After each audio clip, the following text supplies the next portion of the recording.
أعوذ بالله من الشيطان الرجيم. بسم الله الرحمن الرحيم. الحمد لله رب العالمين، والعاقبة لأهل التقوى واليقين، ثم الصلاة والسلام والتحية والإكرام على أشرف الأنبياء والمرسلين، حبيب إله العالمين بالقاسم محمد، سيما على ابن أمه علي بن أبي طالب عليه أفضل الصلاة والسلام. روحي وأرواح العالمين لتراب مقدمه الفداء، واللعنة الدائمة الأبدية على أعدائهم أجمعين من يومنا هذا إلى قيام يوم الدين. أما بعد، فقد قال رسول الله صلى الله عليه وآله وسلم: يا أبا الحسن، هذا جبريل يقول إن الله تعالى أعطى شيعتك ومحبيك 7 خصال: الرفق عند الموت، والأنس عند الوحشة، والنور عند الظلمة، والأمن عند الفزع، والقسط عند الميزان، والجواز على الصراط، ودخول الجنة قبل الناس يسعى نورهم بين أيديهم. بر محمد وأهل بيت محمد صلوات.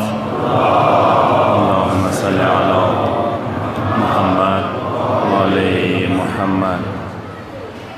ماشاءالله خدای تاسو ټولو باندې، جوانانو باندې، سپینګیرو باندې، متمیانو عزادارو باندې برکات کېږي. دوا تاسو د مولای کائنات عشق کې، دغه مینې محبت کې روژې میاشتې کې راجمع شوي وئ، چونکې نن ورځ د مولای کائنات دی، منصوبه د مولا پسې. زه خپل مطالب و عرض 2 حصو کې تقسیموم.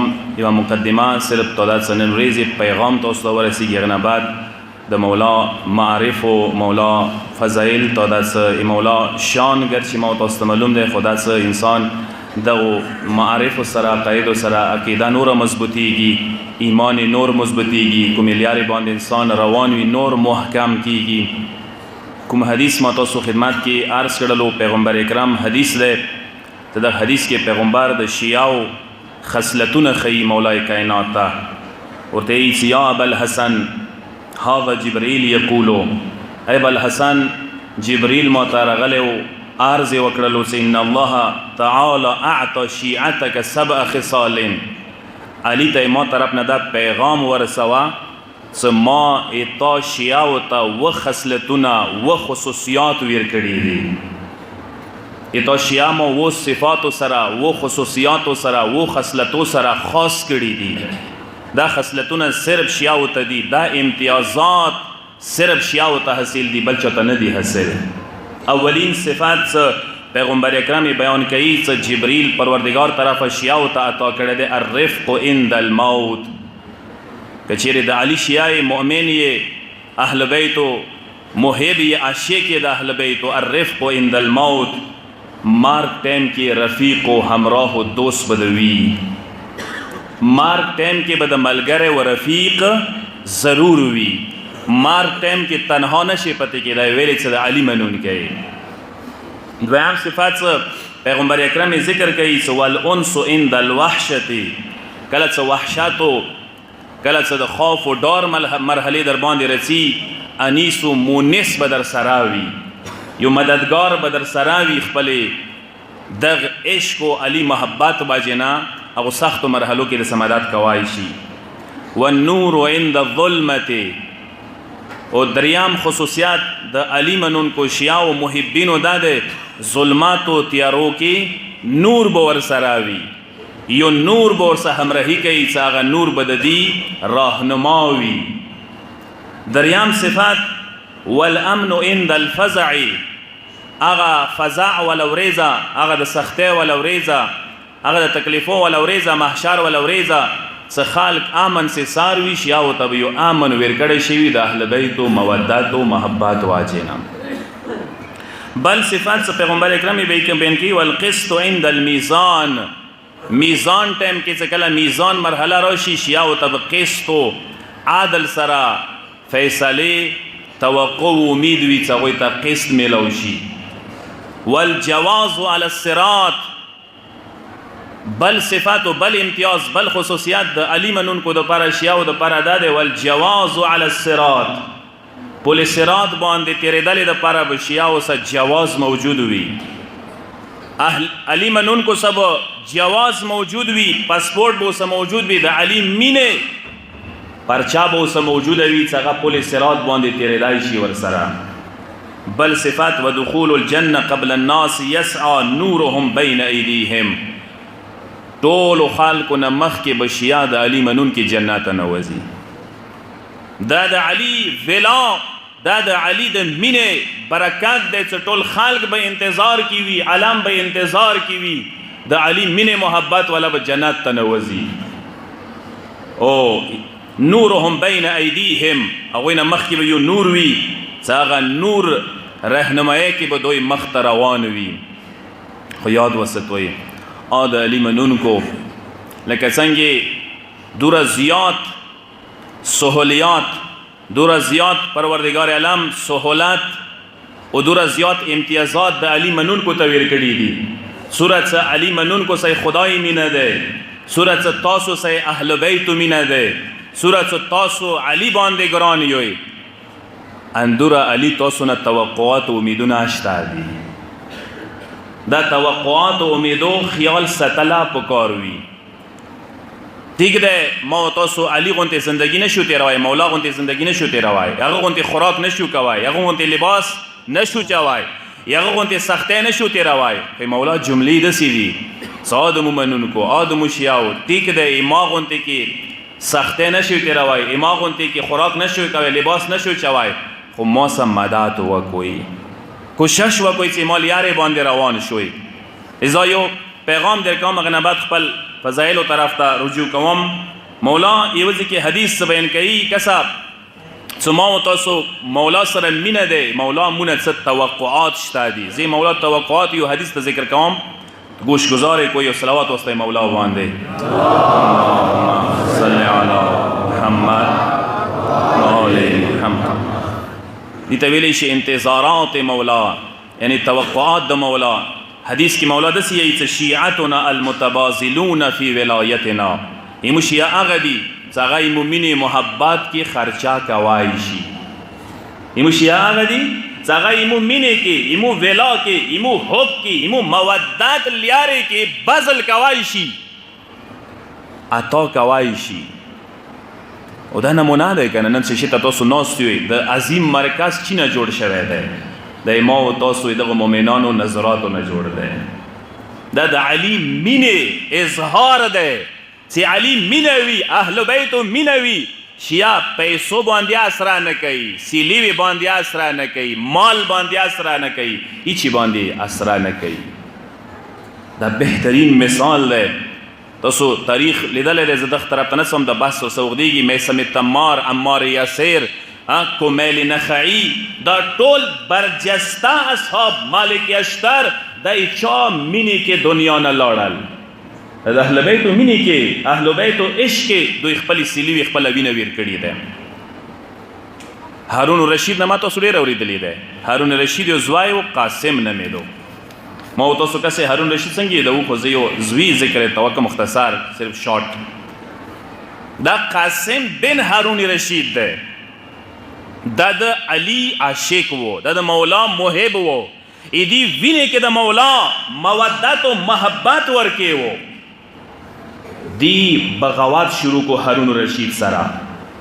هارون رشید لباس به نه غستولو، هارون رشید خوراک به نه خوړلو، هارون رشید پیسہ به نه استعمالولا. دی د مولا عشق و محبت کې ملنګانه زندگی شروع کا. بادشاہ زوای وو، شہزاده وو، هغه په باوجود غربت و فقر و ملنګۍ کې زندگی تیروله. هارون رشید ډېر کوشش وکړو. ډېر نصیحتونه یې ورته وکړه، ډېر کسان یې وسیوه لګول، ډېرې طریقې استعمال کړلې چې ځوای امام په مانډې روان شي.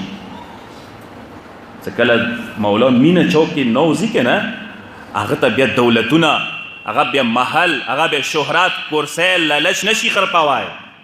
هغې هم دلته ذکر وکړلو څه هغه مؤمنه ښځه چې کله حکیم شام هر څه دولتونه ویر کړل، هغه نه بعد یا ورته جمله عرض کړه چې حکیم شام هر څومره دولتونه راکړي، هر شی راکړي، علي سه مینه مغه پتې کېږي، تا سه بغض و دشمني مغه پتې کېږي.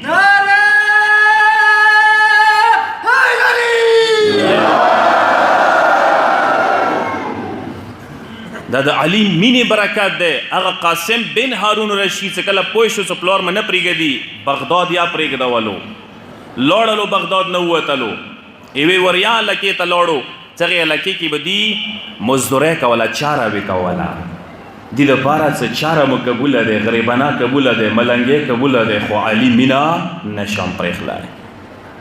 غربت حالت کې دنیا نه لاړلو، اما د اهل بیت مینې سیټ نه، پیسو نه، دولت نه، شهرت نه، منصب نه قربانه نه کړله.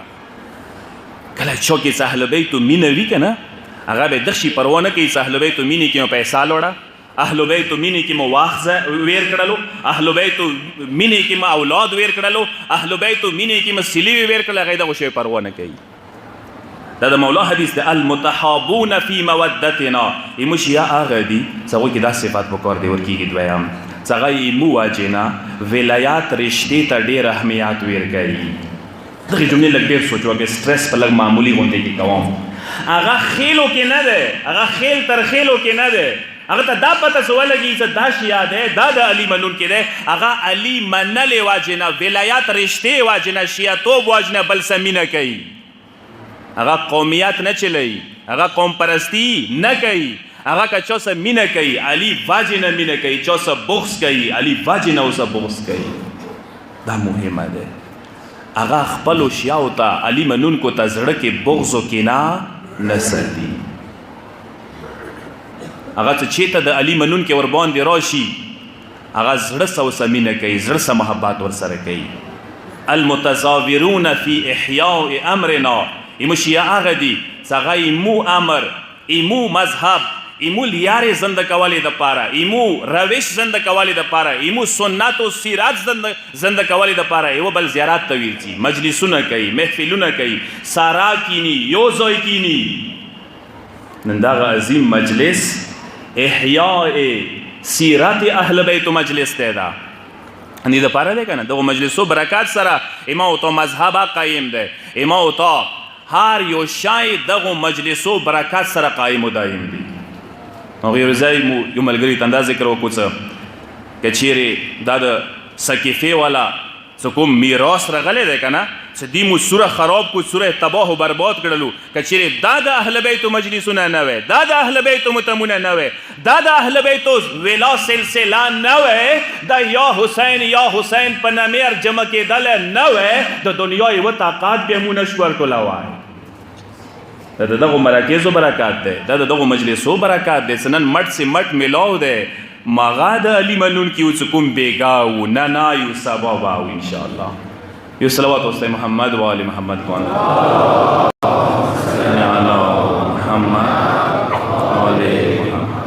شپږم مولا دی چې خپل بابا سره، پلار سره، امام محمد باقر علیه السلام سره روان وم، وړوکی وم، قسم یوه ځای کې یوه جامه ناسته دی، شیعو جامه دی، ایمو ذکر د کېږي، اهل بیتو ذکر د کېږي، ایمو شیعه دي، ایمو منونکي دي.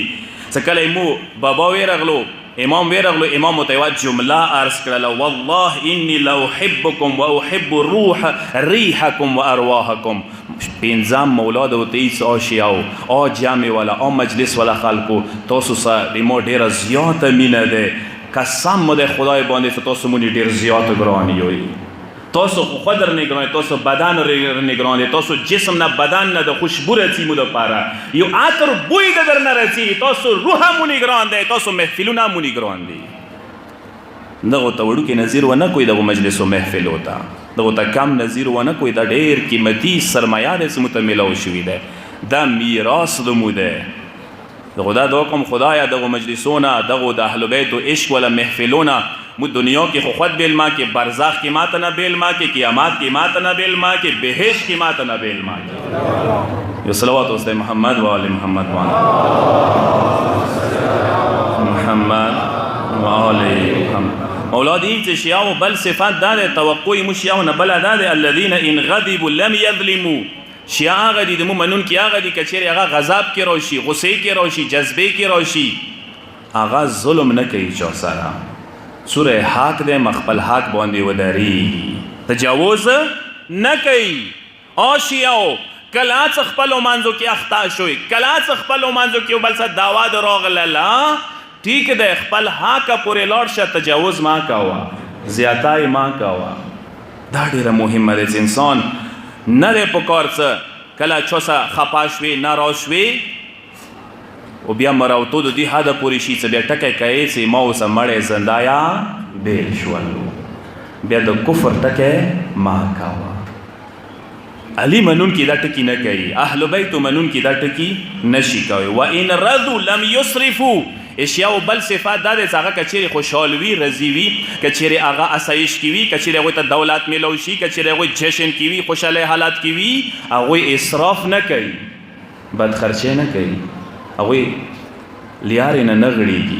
زیدو مثال در کم یعنی شیعه کچیر خوشحال منو کئی ودیوی فنکشنیوی اغوی آغا کرون نکی چه محفل تا بیا امام نرسی اغوی بیا وده کی گډون کی نرو ولی سازگر نرو ولی اغوی بیا واده دسی نخر پای څه واده ماحول دسی جوړ کی څه امام نرسی وتا امام زده نه وتا کی زده ولې تراشی او شی او څه امام باندې ګران یوي واده محفل او دسی جوړ ک څه امام د تراشی نه یو څه وادو کی زنجیرونه وایي مخامخ متمونه وکي کوي گناه ما ورکی کا بسیر بندوره یکیو ټکه گناه ما وکي کا هغه کور ما کا څه امام نه خفاشی.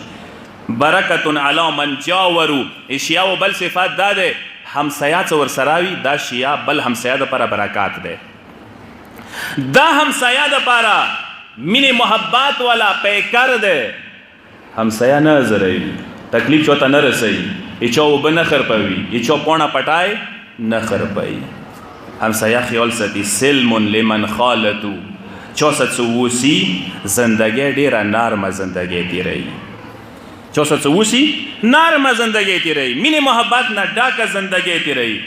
پس یاد وسطوی آ مومنانو آ جوانانو آ دا علی منون کو کچیری ما و تاسو اهل بیتو سر مینه ده ما و تاسو دا اهل بیتو منون کیو اهل بیتا ما و تانا توقع ستی امیدر نستی کوشش وکو دغو صفتو اپناو کولی کوشش وکو عمال پوکیو. صلوات واسطے محمد و آل محمد صلی علی محمد و آل محمد.